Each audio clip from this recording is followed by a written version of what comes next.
제발 밤에는 힘들어요. 63세 여성이 재혼한 후 남편에게 한 모진 발언. 재혼 이건 모르고 했더니 후회만 남았다. 저는 김선영이라고 합니다. 올해 63세죠. 남편을 떠나보낸 지 벌써 8년이 흘렀어요. 처음에는 정말 힘들었습니다. 하루하루가 그냥 버티는 시간이었죠. 그런데 시간이 지나면서 조금씩 적응했어요. 전통시장에서 반찬 가게를 운영하며 바쁘게 살다 보니 낮에는 괜찮았습니다. 문제는 밤이었어요. 가게 문을 닫고 집에 돌아오면 너무 조용했습니다.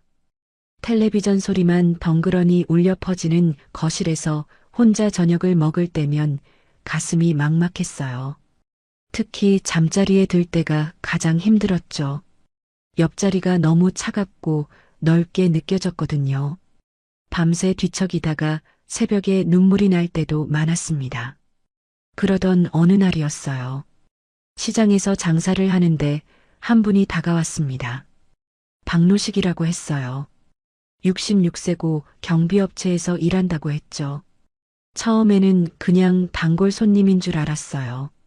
반찬을 사가면서 몇 마디씩 나누던 사이였거든요. 키가 크고 듬직해 보였는데 말투도 정중했습니다. 사모님, 혼자 사시기 힘드시죠? 어느 날 노식 씨가 이렇게 물었어요. 갑자기 가슴이 뭉클해졌습니다. 그동안 아무도 물어봐 주지 않았던 말이었거든요. 네, 좀 그렇죠. 제가 대답하니까 노식 씨가 진심 어린 표정으로 말했어요. 저도 혼자입니다. 아내를 일찍 보냈거든요. 그날부터 노식 씨와 자주 이야기를 나누게 되었습니다. 처음에는 그냥 안부 정도였는데 점점 깊은 얘기를 하게 되었어요. 노식 씨는 정말 다정했습니다. 제가 힘들어하는 걸 눈치채고는 항상 따뜻한 말을 해주었어요. 오늘 많이 피곤해 보이세요. 무리하지 마세요. 이런 식으로 말이죠. 어느 날은 제가 감기에 걸려서 기침을 하고 있었는데 노식 씨가 약국에서 감기약을 사다가 주었어요. 혼자 사시니까 아플 때가 가장 힘드시겠어요. 그 말에 가슴이 따뜻해졌습니다. 정말 오랜만에 누군가의 관심과 배려를 받는 기분이었거든요. 선영 씨, 저와 함께 하는 게 어떨까요? 그렇게 말하던 날이 기억납니다. 남은 생이 얼마나 되겠어요. 혼자 외롭게 살지 마시고 저와 함께 해요. 제가 지켜드릴게요. 그 말을 들으니까 가슴이 따뜻해졌어요. 8년 동안 혼자였던 제게는 정말 감동적인 말이었거든요. 누군가 저를 지켜준다는 말을 들어본 지가 언제인지 기억도 안 났어요. 사실 처음에는 망설였습니다. 나이가 이제 60이 넘었는데 재혼이라는 게 맞나 싶었거든요. 주변 사람들이 뭐라고 할지도 걱정되었어요. 하지만 매일 밤 혼자 누워 있을 때마다 외로움이 밀려왔습니다. 특히 아플 때가 가장 힘들었죠. 감기에 걸려서 끙끙대고 있어도 챙겨줄 사람이 없었거든요. 열이 날 때 이마에 손을 얹어줄 사람도 없고 약을 타다 줄 사람도 없었어요. 노식 씨는 정말 꾸준히 저를 챙겨주었습니다. 가게에 일찍 와서 무거운 것도 들어주고 제가 피곤해 보이면 오늘은 일찍 들어가세요라고 말해주기도 했어요. 그런 배려를 받다 보니 마음이 점점 기울었습니다. 이런 사람과 함께 살면 정말 행복할 것 같다는 생각이 들었거든요. 어느 날 저녁에는 노식 씨가 직접 끓인 미역국을 가져왔어요. 혼자 사시니까 제대로 못 드실 텐데 이거라도 드세요. 그 말과 함께 내민 미역국 냄새가 얼마나 구수하던지요. 정말 오랜만에 누군가 해준 밥을 먹는 기분이었어요. 눈물이 날 뻔했습니다. 선영 씨가 좋아요. 정말로요. 노식 씨가 진지하게 말하던 모습이 아직도 눈에 선합니다. 나이가 들어서도 사랑할 수 있다는 게 이렇게 감사할 줄 몰랐어요. 우리 함께 살아요. 그 말을 들으니까 가슴이 두근거렸어요.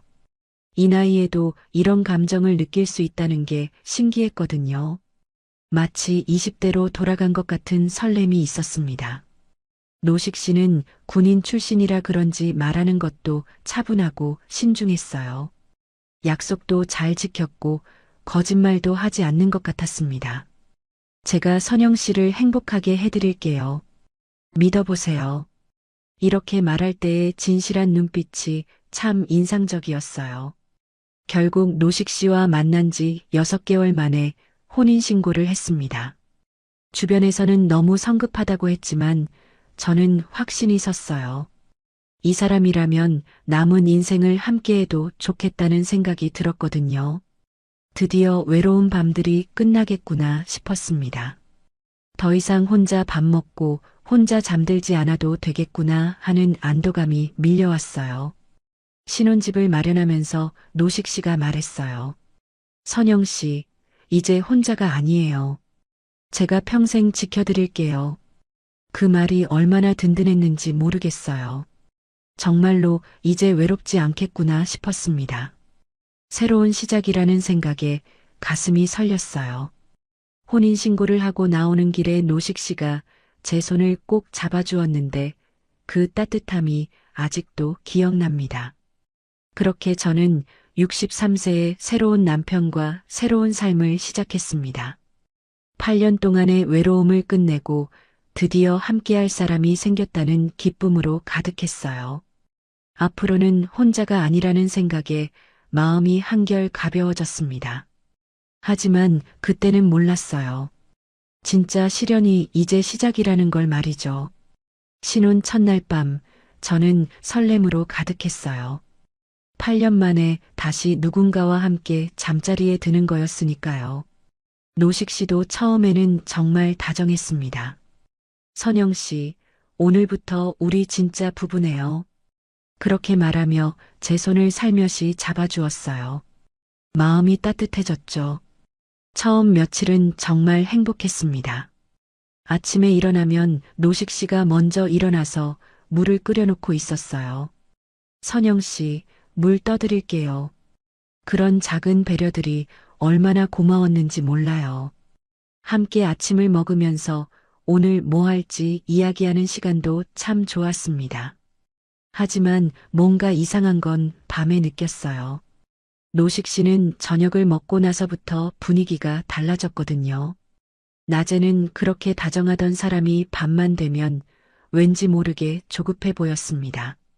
제가 설거지를 하고 있으면 뒤에서 껴안으면서 선영 씨, 빨리 끝내요. 라고 말하곤 했어요. 처음에는 애정 표현인 줄 알았습니다. 오랜만에 아내가 생긴 노식 씨가 좀 서두르는 것 같다고 생각했어요. 그런데 시간이 지날수록 그게 아니라는 걸 알게 되었습니다. 노식 씨는 밤에 대한 기대가 너무 컸어요. 마치 그것만을 위해 하루를 보내는 것 같았죠. 첫 주가 지나고 나서부터 문제가 시작되었어요. 어느 날 저는 가게 일이 너무 힘들어서 집에 오자마자 소파에 털썩 앉았습니다. 오늘 너무 피곤해요. 손님이 많아서 하루 종일 서 있었거든요. 그랬더니 노식 씨가 뭔가 아쉬운 표정을 지었어요. 그래도 오늘은 우리 시간이 있으면 좋겠는데. 그때부터 뭔가 압박감을 느끼기 시작했습니다. 제가 피곤하다고 말하면 노식 씨는 이해한다고 하면서도 표정이 어두워졌어요. 마치 제가 뭔가 잘못한 것 같은 기분이 들었죠. 미안해요. 정말 오늘은 너무 힘들어서 이렇게 사과하는 제 자신이 이상했어요. 둘째 주부터는 더 심해졌습니다. 노식 씨는 제가 피곤하다고 말해도 조금만 더 부부 사이에 왜 그러는 거야? 라고 말했어요. 그 말을 들을 때마다 가슴이 답답했습니다. 부부 사이니까 당연하다는 식으로 말하는데 저는 정말 힘들었거든요. 어떤 날은 제가 감기 기운이 있어서 일찍 자려고 했어요. 오늘은 몸이 안 좋아서 먼저 잘게요. 그랬더니 노식 씨가 화난 목소리로 말했습니다. 감기 정도 가지고 그러면 어떻게 살아요? 젊은 사람도 아니고. 그 말에 마음이 상했어요. 제 몸 상태를 이해해주지 않는다는 게 서운했죠. 점점 밤이 오는 게 두려워지기 시작했습니다. 낮에는 괜찮은데 저녁 때가 되면 마음이 무거워졌어요. 노식 씨가 언제 또 그런 말을 할지, 언제 또 압박을 가할지 몰라서 긴장이 되었거든요. 가게 문을 닫고 집으로 오는 길에도 발걸음이 무거웠습니다. 선영 씨는 저를 사랑하지 않나 봐요. 어느 날 노식 씨가 이렇게 말했어요. 제가 또 피곤하다고 했더니 나온 말이었습니다. 그 말을 듣고 정말 당황했어요. 아니에요. 그런 게 아니라 정말 몸이 힘들어서. 하지만 노식 씨는 믿지 않는 것 같았습니다. 그날 밤 저는 잠을 이룰 수 없었어요. 옆에서 자고 있는 노식 씨를 보면서 생각했습니다. 이게 제가 원하던 결혼 생활인가 싶었어요. 외로움을 달래려고 재혼했는데 오히려 더 힘들어진 것 같았거든요. 다음 날 아침에도 노식 씨의 태도는 차가웠습니다. 평소처럼 물을 끓여주지도 않았고 인사도 성의 없이 했어요. 안녕히 다녀오세요. 딱 그 말 한마디였죠. 제가 뭘 잘못했는지도 모르겠는데 벌을 받는 기분이었습니다. 가게에서 일하면서도 계속 그 생각만 했어요. 노식 씨가 왜 저런지, 제가 뭘 잘못하고 있는지 말이죠. 손님들과 이야기할 때도 집중이 안 되었습니다. 마음 한편으로는 집에 가기 싫다는 생각도 들었어요. 저녁에 집에 돌아가니 노식 씨가 먼저 와 있었습니다. 오늘은 어때요? 피곤하지 않죠? 그렇게 물어보는데 뭔가 시험하는 것 같은 느낌이었어요. 제가 좀 피곤해요라고 하면 또 기분이 나빠질 것 같아서 괜찮아요라고 대답했습니다. 하지만 그것도 거짓말이었어요. 사실은 정말 피곤했거든요. 하루 종일 서서 일하고 집안일까지 하면 몸이 힘들 수밖에 없었습니다. 그런데 그 사실을 솔직하게 말할 수가 없었어요. 노식 씨가 또 실망할까 봐서요. 그날 밤도 마찬가지였습니다. 노식 씨는 제가 거절하지 않을 거라고 생각하는 것 같았어요. 마치 당연한 권리라고 여기는 것 같았죠. 저는 그냥 참았습니다. 부부니까 이 정도는 감수해야 한다고 스스로를 달랬어요. 하지만 마음 깊은 곳에서는 뭔가 잘못되었다는 생각이 들었습니다. 사랑이라는 게 이렇게 일방적인 건가요? 제 기분이나 컨디션은 전혀 고려되지 않는 건가요? 그런 의문들이 머릿속에 맴돌았습니다. 신혼 한 달이 지나면서 저는 완전히 다른 사람이 된 것 같았어요. 예전에는 밤이 오면 편안하게 쉴 수 있었는데 이제는 밤이 두려웠습니다. 노식 씨의 기대와 제 현실 사이의 괴리가 점점 커져가고 있었어요. 이게 정말 제가 꿈꿔왔던 행복한 결혼 생활인지 의문이 들기 시작했습니다. 시간이 지나면서 노식 씨의 이상한 패턴을 발견하게 되었어요. 아침에 일어나면 노식 씨는 항상 거실 소파에 누워 있었습니다. 텔레비전을 보거나 그냥 멍하니 천장을 바라보고 있었죠. 노식 씨, 뭐 하세요? 물어보면 그냥 쉬고 있어요라고 대답했어요. 처음에는 은퇴하신 분이니까 여유롭게 지내시는구나 생각했습니다. 하지만 며칠 지켜보니 뭔가 이상했어요. 설거지를 해달라고 부탁하면 저는 좀 피곤해서요라고 하고 무거운 쌀포대를 옮겨달라고 하면 나중에 할게요라고 밀었죠. 그런데 그 나중이라는 게 언제인지 모르겠더라고요. 어느 날 아침에 변기가 막혔어요. 제가 노식 씨한테 화장실 좀 뚫어주세요라고 부탁했더니 노식 씨가 귀찮은 표정을 지었습니다. 지금은 좀, 오늘 저녁에 할게요. 그러더니 다시 소파에 누워버렸어요. 결국 제가 직접 뚫어뻥으로 뚫었죠. 손목이 아파서 며칠 동안 고생했습니다. 노식 씨, 왜 집안일을 안 도와주세요? 어느 날 참다 못해 물어봤어요. 그랬더니 노식 씨가 대답했습니다. 선영 씨, 저는 밤에 힘을 써야 해요. 낮에 너무 지치면 안 되거든요. 그 말을 듣는 순간 소름이 돋았어요. 하루 종일 밤만 생각하고 있다는 뜻이잖아요. 그때부터 노식 씨를 보는 눈이 달라졌습니다. 소파에 누워있는 모습이 여유로워 보이는 게 아니라 밤을 위해 체력을 비축하고 있는 것처럼 보였어요. 마치 사자가 사냥감을 기다리는 것 같은 느낌이었죠. 그런 시선을 받으면서 집안일을 하니까 기분이 이상했습니다. 제가 가게에서 돌아와서 저녁 준비를 하고 있으면 노식 씨는 주방 입구에 서서 저를 바라봤어요. 도와주는 것도 아니고 그냥 지켜만 봤죠. 뭘 그렇게 보세요? 물어보면 선영 씨가 예뻐서요라고 말했는데 그 시선이 전혀 예쁘다는 느낌이 아니었어요. 마치 물건을 품정하는 것 같았습니다. 어느 날은 정말 화가 났어요. 제가 가게에서 하루 종일 일하고 집에 왔는데 설거지가 그대로 쌓여 있었거든요. 노식 씨는 소파에서 드라마를 보고 있었죠. 설거지 좀 해달라고 했는데 왜 안 했어요? 물었더니 노식 씨가 짜증스러운 표정을 지었어요. 아, 깜빡했네요. 나중에 할게요. 하지만 나중에 해주지도 않았습니다. 결국 제가 다 했어요. 발이 퉁퉁 붓도록 하루 종일 서 있었는데 집에 와서도 일을 해야 한다니 정말 억울했죠. 그런데 노식 씨는 제가 설거지하는 모습을 보면서 우리 와이프 참 부지런하네라고 말했어요. 칭찬하는 것 같지만 전혀 고맙지 않았습니다. 그날 밤에 노식 씨가 또 그런 분위기를 만들려고 했어요. 저는 정말 지쳐서 오늘은 너무 힘들어요. 설거지에 빨래까지 했더니 팔다리가 아파요라고 말했습니다. 그런데 노식 씨의 표정이 확 바뀌었어요. 평소에 다정하던 얼굴이 갑자기 차갑게 굳어졌죠. 선영 씨, 그런 식으로 나오면 안 되죠. 노식 씨의 목소리도 완전히 달라졌습니다. 낮게 깔리면서 위협적이었어요. 부부가 뭐가 그렇게 힘들다는 거예요? 젊은 사람도 아니면서 핑계만 대고. 그 말을 들으니까 온몸에 소름이 돋았어요.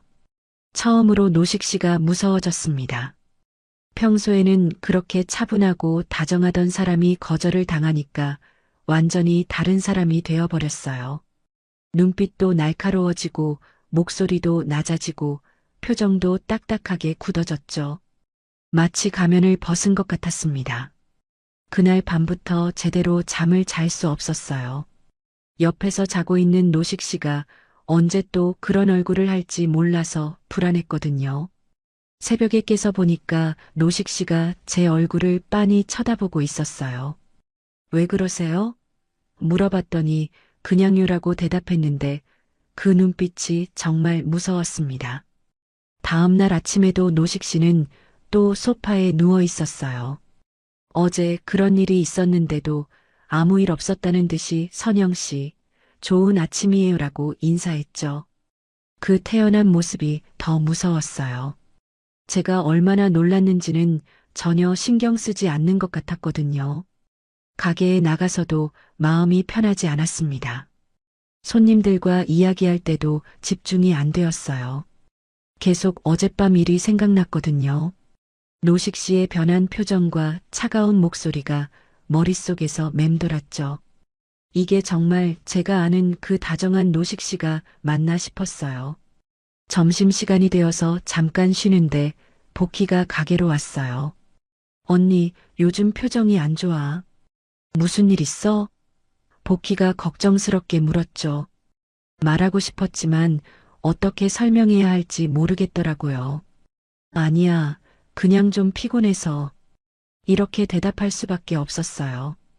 오후에 장사를 하면서도 계속 생각했어요. 집에 가면 또 어떨까?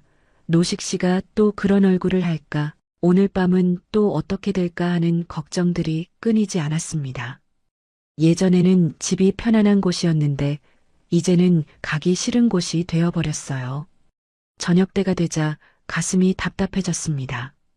가게 문을 닫고 집으로 가는 길이 이렇게 무거울 줄 몰랐어요. 평소 같으면 10분 걸리는 길인데 그날은 20분도 넘게 걸린 것 같았어요. 집 앞에 도착해서도 한참 동안 문 앞에 서 있었죠. 집에 들어가니 역시나 노식 씨는 소파에 누워 있었어요. 오늘도 수고했어요. 다정하게 인사하는데 어젯밤 일을 생각하니까 소름이 돋았습니다. 이 사람은 대체 어느 게 진짜 얼굴인 걸까요?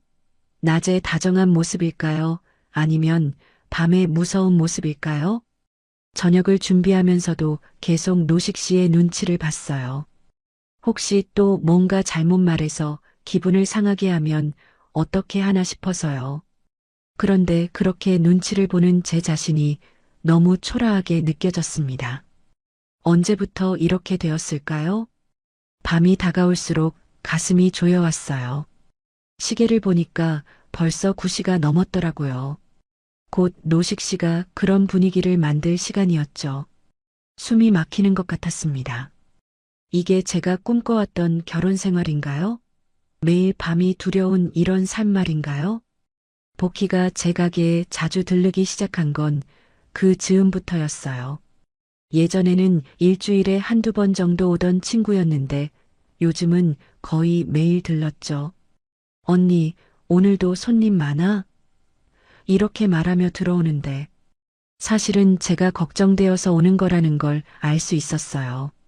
어느 날 복희가 제 얼굴을 유심히 쳐다봤습니다.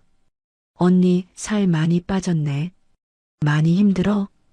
거울을 잘 안 보던 저는 몰랐는데 복희 말을 듣고 보니 정말 그랬어요. 뺨이 푹 들어갔고 눈 밑에 다크서클도 심했죠. 제 모습이 이렇게 변했다는 걸 그제야 깨달았습니다. 아니야, 그냥 장사가 좀 바빠서. 거짓말이었어요. 사실은 밤에 잠을 제대로 못 자서 그런 거였거든요. 노식 씨 옆에서 자려고 하면 언제 또 그런 일이 일어날지 몰라서 온몸이 긴장되었어요. 새벽까지 뒤척이다가 겨우 잠들곤 했죠. 복희는 제 대답을 믿지 않는 것 같았어요. 언니, 재혼하고 나서 표정이 많이 어두워졌어. 무슨 일 있는 거 아니야? 그렇게 물어보는데 대답을 할 수가 없었습니다. 어떻게 말해야 할지 모르겠더라고요. 이런 이야기를 다른 사람한테 할 수 있는 건가요? 며칠 후에 복희가 또 왔는데 이번에는 더 직접적으로 물어봤어요. 언니, 노식 씨가 언니한테 잘해? 그 질문을 듣는 순간 가슴이 철렁했습니다. 복희가 뭔가 눈치챈 것 같았거든요. 응, 잘해. 왜? 또 거짓말을 했죠. 말하고 나서도 제 목소리가 떨리는 게 느껴졌어요. 그런데 왜 이렇게 야유까? 복희가 제 손을 잡아봤어요. 언니 손 봐. 뼈만 남았네. 밥은 제대로 먹고 있어? 사실 요즘 입맛이 없어서 밥을 잘 못 먹고 있었어요. 스트레스 때문인지 뭘 먹어도 맛이 없었거든요. 억지로 몇 숟가락 떠먹는 정도였죠. 어느 날 저녁에 복희가 갑자기 가게로 왔어요. 언니, 나랑 같이 저녁 먹자. 그런데 제가 못 가 집에 가야 해라고 하니까 복희가 이상한 표정을 지었습니다. 왜? 노식 씨가 뭐라고 해? 그 질문에 대답을 못 하겠더라고요. 사실 노식 씨가 직접 뭐라고 한 적은 없었거든요.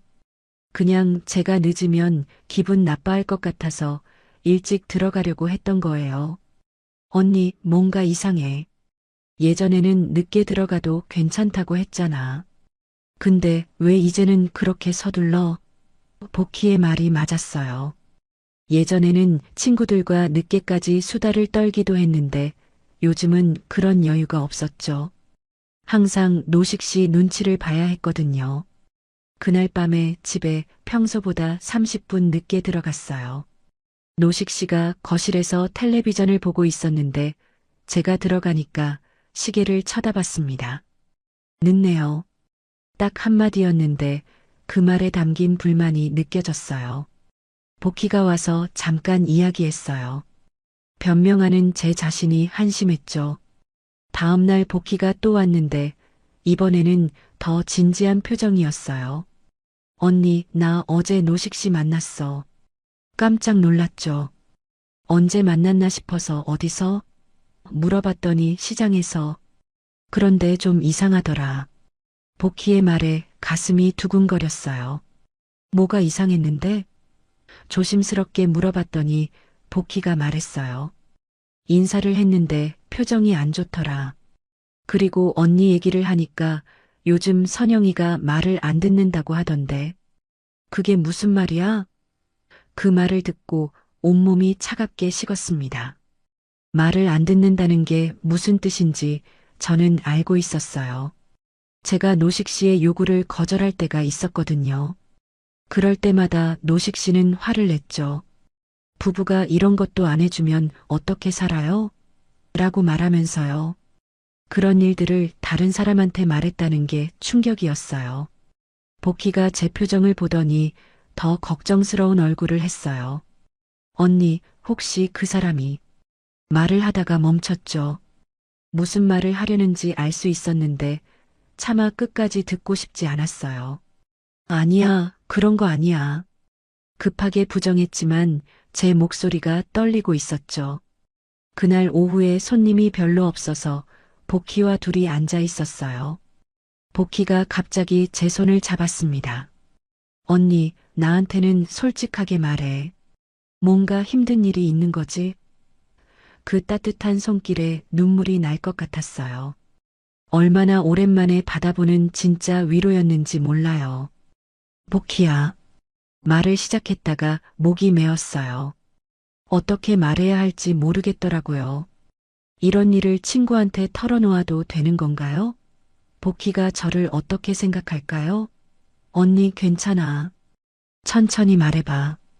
복희가 격려해 주었지만 여전히 입이 떨어지지 않았어요. 한참을 망설이다가 겨우 입을 열었습니다.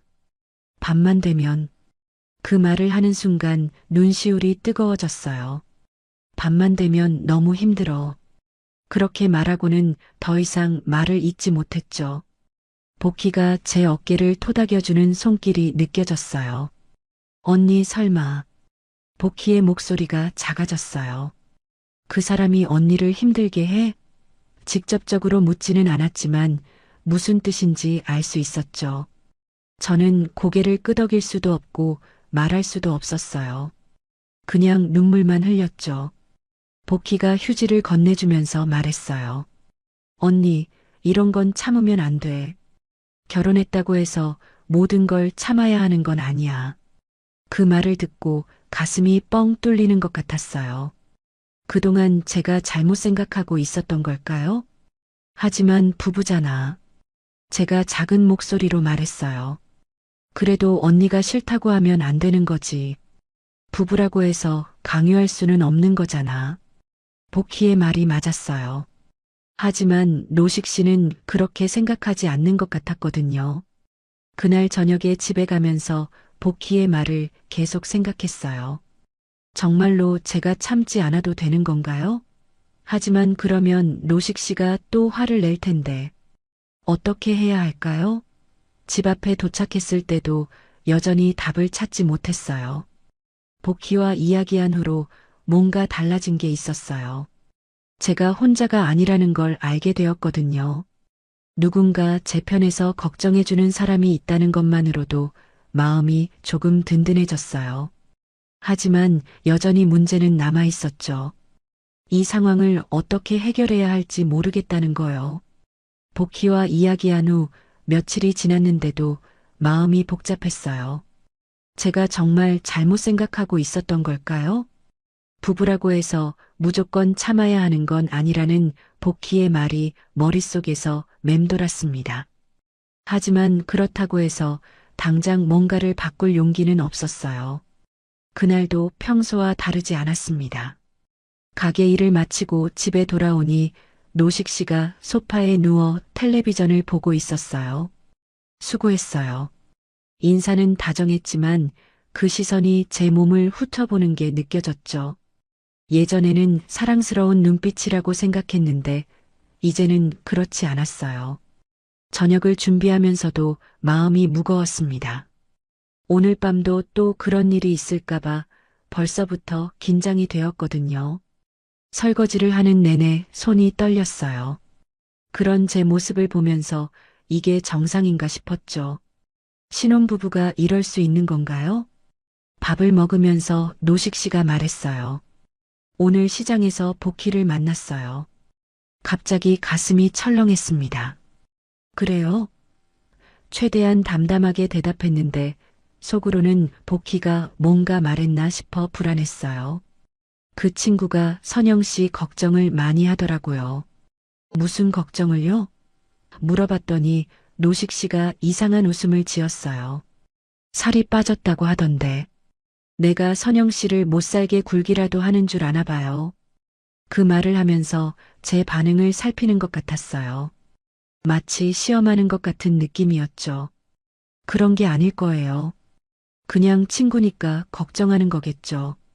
제가 대답했지만 목소리가 떨리고 있었어요. 노식 씨는 계속 저를 빤히 쳐다봤습니다. 선영 씨는 복희한테 뭔가 말한 거 없죠? 그 질문에 등골이 서늘해졌어요. 아니요, 별말 안 했어요. 거짓말이었죠. 하지만 진실을 말할 수는 없었어요. 노식 씨의 표정이 어떻게 변할지 무서웠거든요. 그럼 됐네요. 괜한 오해는 받기 싫으니까. 그 말의 의미가 뭔지 알 수 있었어요. 다른 사람한테 말하지 말라는 경고였죠. 그날 밤 제가 먼저 침실로 들어갔어요. 일찍 자려고 했거든요. 하지만 노식 씨도 곧 따라 들어왔습니다. 벌써 자려고 해요? 물어보는 목소리에서 뭔가 기대하는 게 느껴졌어요. 네, 오늘 많이 피곤해서요. 솔직하게 말했죠. 그래도 아직 이른데. 노식 씨가 침대 가장자리에 앉았어요. 제가 등을 돌리고 누워 있으니까 어깨에 손을 올렸습니다. 선영 씨, 우리 얘기 좀 해요. 그 손길이 전혀 반갑지 않았어요. 오히려 부담스러웠죠. 내일 얘기해요. 정말 피곤해요.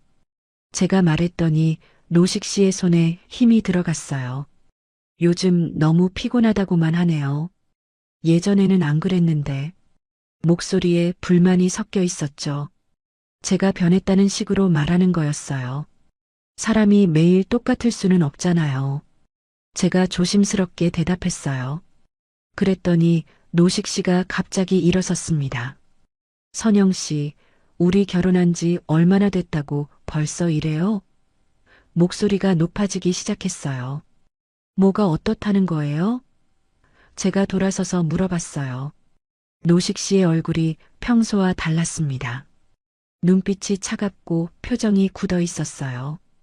부부가 함께 시간을 보내려고 하는데 맨날 피곤하다고 피하잖아요. 그 말을 듣는 순간 가슴이 답답해졌어요. 함께 시간을 보낸다는 게 그런 뜻이라는 걸 알고 있었거든요. 저도 사람이에요. 힘들 때가 있죠. 제가 말했더니 노식 씨가 비웃듯이 웃었어요. 힘들다고요? 뭐가 그렇게 힘들어요? 집에서 놀고 먹는 것도 아니고. 그 말에 화가 났어요. 하루 종일 가게에서 일하고 집에 와서 집안일까지 하는데 놀고 먹는다니요. 저 놀고 먹는 거 아니에요. 하루 종일 일하고 와서 집안일까지 하는데. 그럼 뭘 더 바라는 거예요? 제가 선영 씨 뒷바라지 다 해주는데. 노식 씨의 목소리가 점점 높아졌어요. 뒷바라지를 해준다는 게 웃겼어요. 집안일은 다 제가 하는데 뭘 해준다는 건지 모르겠더라고요. 뒷바라지요? 설거지도 안 해주고 청소도 안 해주면서 무슨 뒷바라지예요? 제가 참고 있던 말이 터져 나왔어요. 그동안 쌓였던 불만이 한꺼번에 쏟아져 나왔죠. 노식 씨의 표정이 더욱 굳어졌어요. 그럼 뭐예요? 저한테 불만이 많다는 거예요? 노식 씨가 제 앞으로 다가왔어요. 위압적인 느낌이 들었죠. 불만이 아니라 너무 힘들다는 거예요. 매일 밤이 부담스러워요. 드디어 말해버렸어요. 그동안 참고 있던 진짜 속마음을요. 노식 씨의 얼굴이 순간 굳었어요. 부담스럽다고요? 목소리가 위험할 정도로 낮아졌습니다. 네, 너무 자주. 제가 힘들다고 해도 이해해주지 않으시잖아요. 제 목소리도 떨리기 시작했어요. 자주라고요? 노식 씨가 웃었는데 전혀 웃긴 웃음이 아니었어요. 부부가 사랑을 나누는 게 자주라고요? 그럼 얼마나 해야 되는 거예요? 사랑을 나눈다는 표현에 소름이 돋았어요. 전혀 사랑 같지 않았거든요. 제발, 제가 울먹이는 목소리로 말했어요. 밤에는 힘들어요. 그만 좀 해요. 그렇게 말하고 나니 눈물이 쏟아졌어요. 그동안 참았던 모든 게 한꺼번에 터져 나온 것 같았죠. 하지만 노식 씨의 반응은 예상과 달랐어요. 화를 내기 시작했거든요. 뭘 그만하라고요? 부부가 그거 하나로 사는 거지. 소리를 지르다시피 했어요. 내가 싫은 거야? 그럼 왜 결혼했어요? 그 순간 노식 씨의 눈빛을 봤는데 정말 무서웠어요. 사랑이나 애정 같은 건 전혀 없었어요. 그냥 화만 가득했죠. 마치 자기 것을 빼앗기는 것 같은 표정이었어요. 저를 사랑하는 게 아니라 소유하고 싶은 거네요. 제가 떨리는 목소리로 말했어요. 소유요? 말도 안 되는 소리 하지 마세요. 이게 다 사랑이니까 하는 거죠. 노식 씨가 말했지만 전혀 설득력이 없었어요. 그 눈빛에서 느껴지는 건 사랑이 아니라 집착이었거든요. 제가 자기 마음대로 안 된다는 화였어요. 사랑이라면 제 마음도 생각해 주세요. 제가 눈물을 닦으며 말했어요. 제가 힘들다고 하는데 왜 이해해 주지 않으세요? 그랬더니 노식 씨가 비웃었어요. 이해요? 그럼 저는 언제까지 참아야 되는 거예요? 그 말을 듣는 순간 깨달았어요. 이 사람에게는 제가 하나의 사람이 아니라 자기 욕구를 채워주는 수단일 뿐이라는 걸 말이에요. 저도 사람이에요. 기계가 아니라고요. 제가 울면서 말했지만 노식 씨는 들으려 하지 않았어요. 그럼 이 결혼이 뭔데요? 룸메이트예요? 노식 씨가 화를 내며 말했어요. 그 순간 제 머릿속에 한 가지 생각이 스쳤어요. 이 결혼 잘못된 걸까? 처음으로 그런 생각을 하게 되었어요. 그날 밤 저는 거실 소파에서 잤어요. 더 이상 같은 방에 있을 수 없었거든요. 노식 씨는 끝까지 화를 내며 침실로 들어갔죠. 소파에 누워서 천장을 바라보며 계속 생각했어요. 이게 정말 제가 원하던 결혼 생활인지 말이에요. 그날 밤 소파에서 잠을 설친 후 아침에 일어나니 노식 씨는 벌써 나가고 없었어요. 평소 같으면 아침 인사라도 했을 텐데 그날은 그마저도 없었죠. 어떻게 보면 다행이었어요. 서로 얼굴 보기 어색했을 테니까요. 가게에 나가서도 어젯밤 일이 계속 생각났습니다. 노식 씨의 환한 얼굴과 차가운 목소리가 머릿속에서 맴돌았어요. 부부가 그거 하나로 사는 거지. 라는 말이 특히 잊혀지지 않았죠. 정말로 그런 건가요? 부부는 그것만을 위해 사는 건가요? 점심때쯤 복희가 왔어요. 제 얼굴을 보더니 깜짝 놀라더라고요. 언니, 왜 이래? 밤새 안 잤어? 거울을 보지 않아서 몰랐는데 제 얼굴이 많이 상했나 봐요. 응, 좀 잠을 못 잤어. 간단히 대답했지만 복희는 눈치챈 것 같았어요. 혹시 어젯밤에 뭔 일 있었어? 복희가 조심스럽게 물었어요. 말하고 싶었지만 여기서 하기에는 너무 민감한 이야기였죠. 나중에 얘기할게. 그렇게 말했더니 복희가 제 손을 꼭 잡아주었어요. 언니, 혼자 끙끙 앓지 말고 나한테 말해. 오후가 되자 복희가 다시 왔는데 이번에는 표정이 심각했어요. 언니, 나 노식 씨에 대해 알아봤어. 갑자기 가슴이 철렁했습니다. 뭘 알아봤는데? 물어보니 복희가 주위를 둘러보더니 작은 목소리로 말했어요. 여기서 말하기는 좀 그런데. 그럼 가게 문 닫고 나서 만날까? 제가 제안했고 복희가 고개를 끄덕였어요. 그런데 그 표정이 심상치 않았어요. 뭔가 충격적인 일을 알아낸 것 같았거든요. 오후 내내 마음이 불안했습니다. 복희가 도대체 뭘 알아낸 걸까요? 저녁에 가게 문을 닫고 복희와 근처 찻집에 갔어요. 복희가 차를 주문하더니 진지한 표정으로 말을 꺼냈습니다. 언니, 놀라지 말고 들어. 노식 씨 이번이 몇 번째 결혼인 줄 알아? 그 질문에 당황했어요. 세 번째 아니야? 전에 말했잖아. 아니야, 이번이 네 번째야. 복희의 말에 정말 깜짝 놀랐어요. 네 번째라고? 그럼 거짓말을 한 거네? 머릿속이 복잡해졌습니다. 왜 거짓말을 했을까요? 그것만이 아니야. 더 충격적인 게 있어. 복희가 숨을 깊게 들이쉬더니 말했어요. 언니, 이전 아내들이 왜 헤어졌는지 알아? 저는 고개를 저었어요. 노식 씨는 그냥 성격 차이라고만 했거든요. 성격 차이 아니야? 물어봤더니 복희가 씁쓸하게 웃었어요. 언니와 똑같은 이유야. 밤에 그런 일 때문에. 복희의 말을 듣는 순간 온몸이 차갑게 식었어요. 똑같은 이유라고? 응. 내가 아는 언니가 노식 씨 두 번째 아내랑 친하거든. 그분한테 들어보니까. 복희가 계속 설명했어요. 그분도 처음에는 참았대. 근데 점점 심해지니까 견딜 수 없어서 헤어졌다고 하더라고. 세 번째 아내도 마찬가지였고, 제가 처음이 아니었던 거예요. 이미 두 명의 여성이 같은 고통을 겪었던 거였죠. 그럼 노식 씨가 변하지 않는다는 뜻이네. 제가 중얼거리듯 말했어요. 맞아. 그 남자는 변하지 않아. 언니만 망가져. 복희의 말이 가슴에 박혔어요. 정말로 제가 망가지고 있었거든요. 몸도 마음도 예전 같지 않았으니까요. 언니, 더 늦기 전에 결정해야 해. 복희가 진심 어린 목소리로 말했어요. 이런 남자는 절대 변하지 않아. 시간이 지날수록 더 심해질 뿐이야. 그 말을 들으니까 앞이 캄캄해졌어요. 그럼 저는 평생 이렇게 살아야 하는 건가요? 하지만 이미 결혼했는데 제가 망설이는 말을 했어요. 그러자 복희가 단호하게 말했습니다. 결혼했다고 해서 지옥에서 살 필요는 없어. 언니 인생이 더 소중하지 않아? 복희의 말이 맞았어요.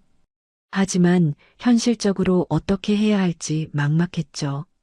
찻집에서 나와서 집으로 가는 길, 복희가 계속 옆에서 걸어주었어요. 언니, 오늘 밤은 우리 집에서 자. 혼자 들어가지 마. 고마운 제안이었지만 거절했어요. 괜찮아. 집에 가야 해. 사실 무서웠지만 도망칠 수도 없잖아요. 집 앞에 도착했을 때 하늘에서 비가 내리기 시작했어요. 처음에는 부슬부슬 내리던 비가 점점 거세졌죠. 복희가 우산을 씌워주면서 말했어요. 언니, 정말 괜찮겠어? 나 진짜 걱정돼. 그 따뜻한 마음이 고마웠지만 이건 제가 해결해야 할 문제였어요. 집에 들어가니 노식 씨가 거실에서 기다리고 있었어요. 늦었네요. 평소보다 차가운 목소리였죠. 복희랑 얘기하다가 늦었어요. 솔직하게 대답했더니 노식 씨의 표정이 굳어졌어요. 요즘 복희랑 너무 자주 만나는 것 같은데. 친구니까 만나는 거죠. 제가 말했더니 노식 씨가 일어섰어요. 선영 씨, 복희가 뭔 말을 했어요? 그 질문에 가슴이 두근거렸어요. 혹시 복희가 알아본 일을 알고 있는 건 아닐까요? 별말 안 했어요. 거짓말이었지만 진실을 말할 수는 없었어요. 노식 씨가 제 앞으로 다가왔습니다. 선영 씨, 괜한 오해는 하지 마세요. 남의 말에 휘둘리지 말고. 그 말에서 뭔가 위협적인 느낌이 들었어요. 무슨 뜻이에요? 제가 물어봤더니 노식 씨가 웃었어요. 하지만 전혀 웃기지 않은 웃음이었죠. 아무 뜻 아니에요. 그냥 부부는 서로 믿어야 한다는 말이죠. 믿음이라는 말이 공허하게 들렸어요. 그날 밤 또 소파에서 잤어요. 노식 씨는 뭐라고 하지 않았지만 표정으로 불만을 표현했죠. 밤늦게까지 뒤척이다가 겨우 잠이 들었는데 새벽에 핸드폰이 울렸어요. 복희에게서 온 문자였어요. 언니 잠들었어? 나 계속 걱정돼서 잠이 안 와. 혹시 뭔 일 있으면 바로 연락해. 언제든지 달려갈게. 그 문자를 보니까 눈물이 났어요. 이렇게 진심으로 걱정해주는 사람이 있다는 게 얼마나 고마운지 몰라요. 다음 날 아침, 노식 씨가 먼저 일어나서 아침을 준비하고 있었어요. 일어났어요? 아침 차려놨어요. 평소처럼 다정한 목소리였지만 뭔가 어색했어요. 마치 어젯밤 일이 없었던 것처럼 행동하는 게 더 무서웠죠. 아침을 먹으면서 노식 씨가 말했어요. 오늘 저녁에는 일찍 들어와요. 우리 얘기할 게 있어요. 그 말에 등골이 서늘해졌어요. 무슨 얘기를 하려는 걸까요? 혹시 복희가 알아본 일을 알고 있는 건 아닐까요? 가게에 나가서 복희에게 전화했어요. 복희야, 나 오늘 밤 진짜 무서워. 노식 씨가 뭔 얘기를 하자고 하는데. 복희가 즉시 대답했어요. 언니, 오늘 밤에 나 언니 집 앞에서 기다릴게. 혹시 모르니까.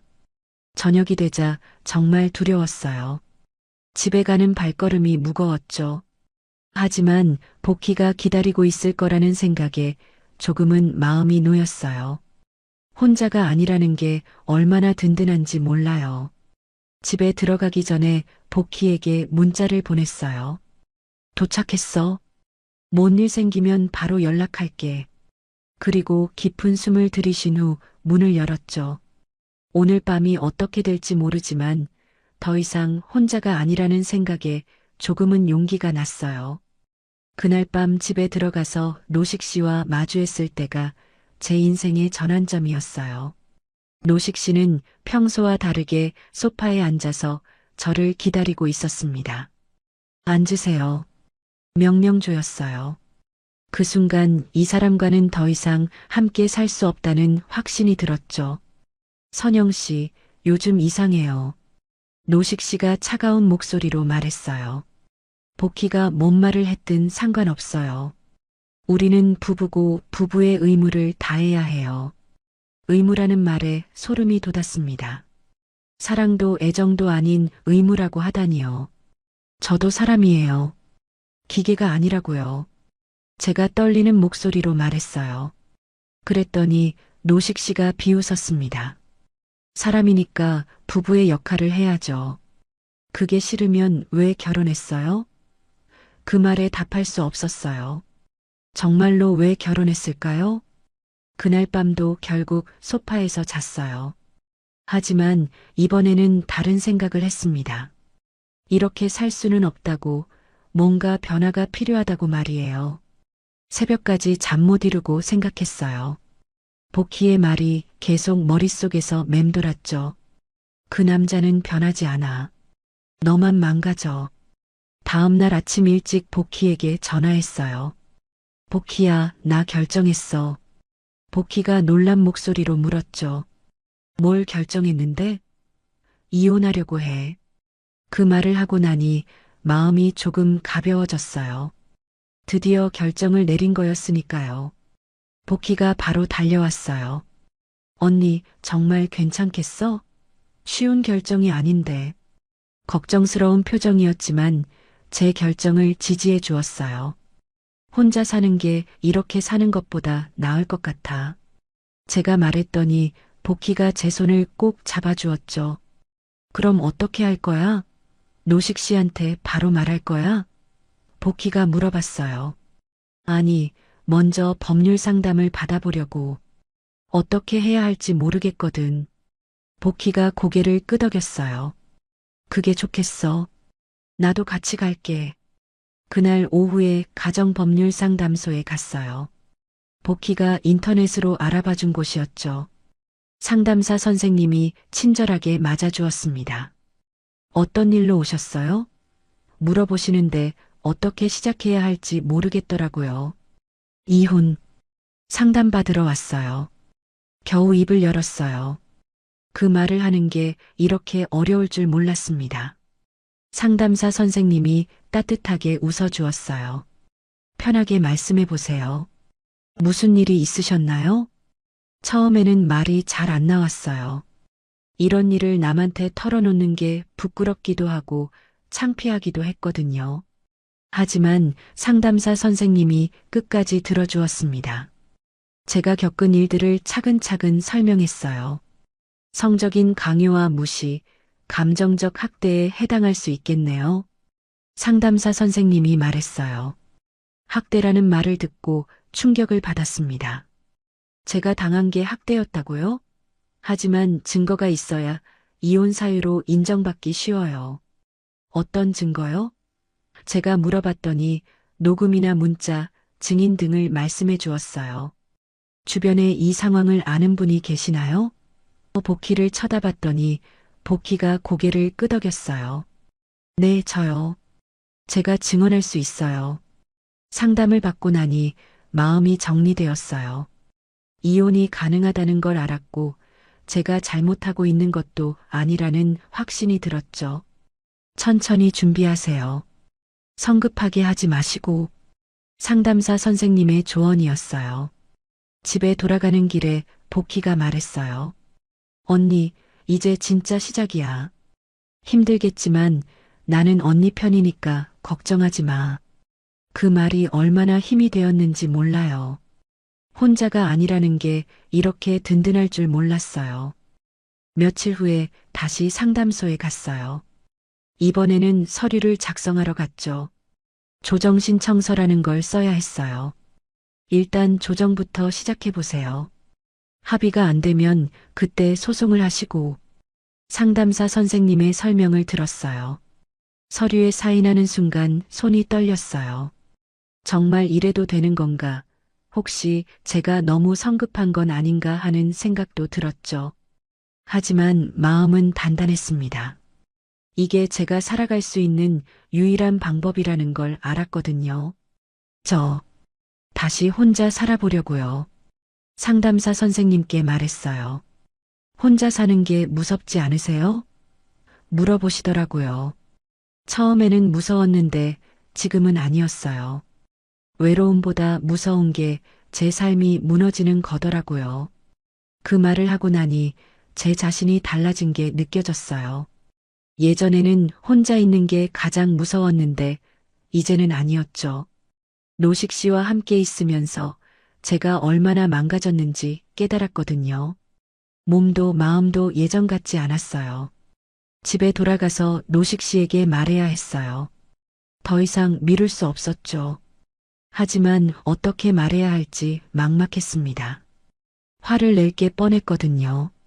복희가 내가 옆에 있을까? 물어봤지만 이건 제가 직접 해야 할 일이었어요. 저녁에 노식 씨가 들어왔어요. 평소와 다름없는 모습이었죠. 수고했어요. 인사하고는 소파에 앉았어요. 저는 용기를 내서 말을 꺼냈습니다. 노식 씨, 할 말이 있어요. 뭔데요? 노식 씨가 텔레비전에서 눈을 떼지 않고 물어봤어요. 우리 이혼하면 안 될까요? 그 말을 하는 순간 노식 씨의 움직임이 멈췄어요. 천천히 제 쪽으로 고개를 돌렸죠. 뭐라고요? 노식 씨의 목소리가 위험할 정도로 낮아졌어요. 이혼하고 싶어요. 더 이상 함께 살 수 없을 것 같아요. 제가 떨리는 목소리로 말했어요. 노식 씨의 얼굴이 빨갛게 달아오르기 시작했죠. 미쳤어요? 갑자기 무슨 이혼 소리야? 노식 씨가 일어섰어요. 예상했던 반응이었지만 여전히 무서웠죠. 복희가 뭔 말을 했나? 남의 말에 휘둘려서 이런 소리 하는 거야? 아무도 시킨 게 아니에요. 제 결정이에요. 제가 최대한 침착하게 말했어요. 그랬더니 노식 씨가 더 화를 냈습니다. 결정이요? 혼자 무슨 결정을 해요? 부부인데 상의도 없이? 상의해봤자 소용없잖아요. 노식 씨는 절대 바뀌지 않을 테니까. 제가 솔직하게 말했어요. 그 말이 노식 씨의 화를 더 돋웠나 봅니다. 바뀌라고요? 뭘 바뀌라는 거예요? 정상적인 부부 생활하는 게 잘못된 거예요? 정상적이지 않아요. 제 마음은 전혀 고려하지 않잖아요. 제가 말했더니 노식 씨가 비웃었어요. 마음이요? 그럼 제 마음은 어떻고요? 맨날 거절당하는 제 마음은 생각해 봤어요? 그 순간 깨달았어요. 이 사람과는 절대 대화가 통하지 않는다는 걸 말이에요. 제가 아무리 설명해도 이해하려 하지 않을 거예요. 이미 조정 신청을 했어요. 제가 마지막으로 말했어요. 노식 씨의 얼굴이 하얗게 질렸어요. 조정 신청이요? 진짜로 한 거예요? 믿기지 않는다는 표정이었죠. 네, 더 이상 함께 살 수 없어요. 제가 단호하게 말했어요. 그 순간 제 마음은 확고했습니다. 조정 과정은 생각보다 길었어요. 노식 씨가 끝까지 이혼을 거부했거든요. 선영 씨가 잘못 생각하고 있어요. 시간이 지나면 후회할 거예요. 조정위원 앞에서도 그런 말을 했죠. 하지만 제 마음은 흔들리지 않았어요. 더 이상 함께 살 수 없습니다. 제가 단호하게 말했어요. 조정위원이 노식 씨를 설득해 보려고 했지만 소용없었죠. 결국 조정이 성립되지 않아서 이혼 소송으로 이어졌어요. 복잡하고 힘든 과정이었지만 포기하지 않았습니다. 그 기간 동안 저는 복희네 집에서 지냈어요. 복희 가족들이 정말 잘해주었거든요. 언니, 우리가 가족이야. 걱정하지 마. 복희의 말이 얼마나 든든했는지 몰라요. 혼자가 아니라는 걸 느낄 수 있었죠. 소송 과정에서 제일 힘들었던 건 노식 씨의 반박이었어요. 아내가 의무를 다하지 않아서 부부관계가 나빠졌다고 주장했거든요. 그 말을 들을 때마다 화가 났지만 참았어요. 진실은 법정에서 밝혀질 거라고 믿었거든요. 복희가 증인으로 나와서 증언해 주었어요. 제가 얼마나 힘들어했는지, 어떻게 변해갔는지 자세히 말해 주었죠. 선영 씨는 결혼 전과 후가 완전히 다른 사람이었습니다. 야위어가면서 항상 무서워했어요. 복희의 증언이 큰 도움이 되었어요. 6개월 만에 드디어 이혼 판결이 나왔어요. 법원에서 판결문을 받아들고 나올 때의 기분을 잊을 수가 없어요. 후련하면서도 허무했죠. 하지만 무엇보다 자유로웠습니다. 드디어 제 삶을 되찾았다는 생각이 들었어요. 첫 번째로 한 일은 작은 원룸을 구하는 거였어요. 복희가 함께 다녀주었는데 깨끗하고 조용한 곳을 찾았죠. 언니, 여기 어때? 햇빛도 잘 들고 조용하고 복희의 말처럼 정말 마음에 드는 곳이었어요. 이사하는 날 복희와 복희 가족들이 모두 도와주었어요. 짐이 많지 않아서 금방 끝났죠. 새 집에서 처음으로 혼자 보낸 밤이 기억납니다. 조용했지만 무섭지 않았어요. 오히려 평온했죠. 정말 오랜만에 느끼는 평화였어요. 한 달 정도 휴식을 취한 후에 다시 반찬 가게를 열었어요. 예전에 하던 자리는 아니고 집 근처에 작은 가게를 얻었죠. 처음에는 손님이 많지 않았지만 점점 늘어났어요. 열심히 하다 보니 단골들도 생겼고요. 사장님, 혼자 사시나 봐요? 어떤 손님이 물어봤어요. 네, 혼자 살아요. 대답하면서도 전혀 부끄럽지 않았어요. 오히려 당당했죠. 혼자라는 게 불행한 게 아니라는 걸 깨달았거든요. 가게 일이 끝나고 집에 돌아가는 시간이 제일 좋았어요.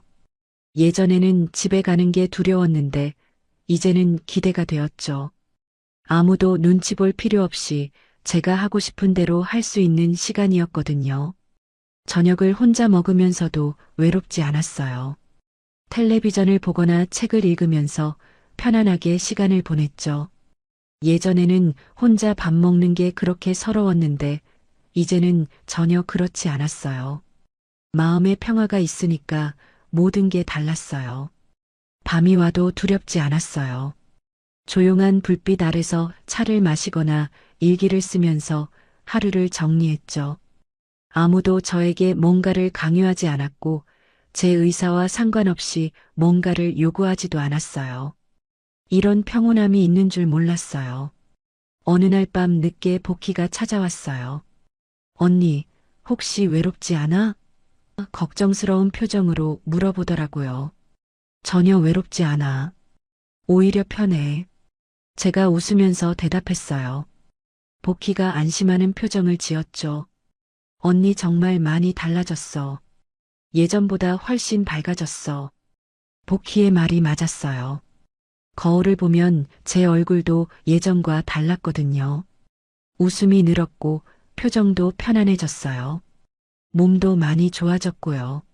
언니, 혹시 다시 누군가 만날 생각은 없어? 복희가 조심스럽게 물어봤어요. 지금은 생각 없어. 이렇게 사는 것도 좋아. 솔직한 마음이었어요. 굳이 누군가와 함께 살지 않아도 충분히 행복할 수 있다는 걸 알았거든요. 차를 마시면서 복희와 이런저런 이야기를 나눴어요. 요즘 어떻게 지내는지, 가게는 잘 되는지, 건강은 괜찮은지 등등. 이런 평범한 대화가 얼마나 소중한지 깨달았어요. 예전에는 이런 여유조차 없었거든요. 언니, 그때 이혼 결정한 게 정말 잘한 것 같아. 복희가 말했어요. 나도 그래. 만약 계속 참고 살았다면 정말 망가졌을 거야. 돌이켜보면 정말 용기가 필요한 결정이었는데 잘했다는 생각이 들었어요. 사람이 살면서 가장 중요한 건 자기 자신을 지키는 거인 것 같아. 제가 말했더니 복희가 고개를 끄덕였어요. 맞아. 다른 사람 때문에 자신을 잃으면 안 되지. 그런 대화를 나누면서 많은 생각을 했어요. 밤이 깊어가자 복희가 일어났어요. 언니, 나 이제 가볼게. 너무 늦었네. 고마워. 이렇게 자주 와줘서 현관까지 배웅하면서 말했어요. 복희 덕분에 이 모든 걸 견딜 수 있었거든요.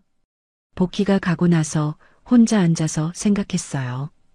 1년 전에 저와 지금의 저는 정말 다른 사람 같았어요.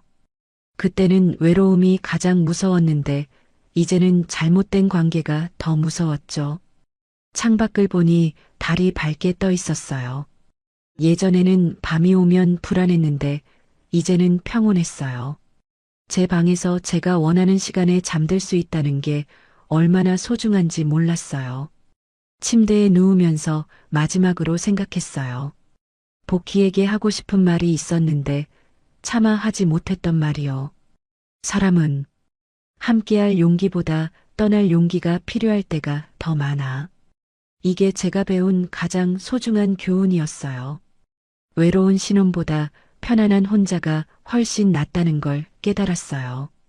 함께 있어도 외롭고 무서우면 그건 진짜 함께 있는 게 아니거든요.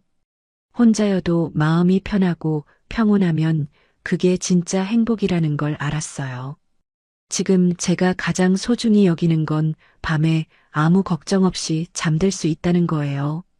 아무도 저에게 무리한 요구를 하지 않고 제 의사를 존중해주는 이 평온함이요. 이게 정말 오랜만에 느껴보는 진짜 행복이었어요.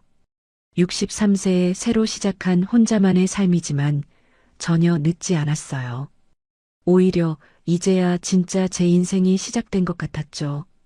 나이가 들어서도 자신을 지킬 수 있다는 걸, 잘못된 관계에서 벗어날 수 있다는 걸 깨달았거든요. 이게 제가 여러분께 전하고 싶은 이야기입니다. 기입니다. 기입니다. 기입니다.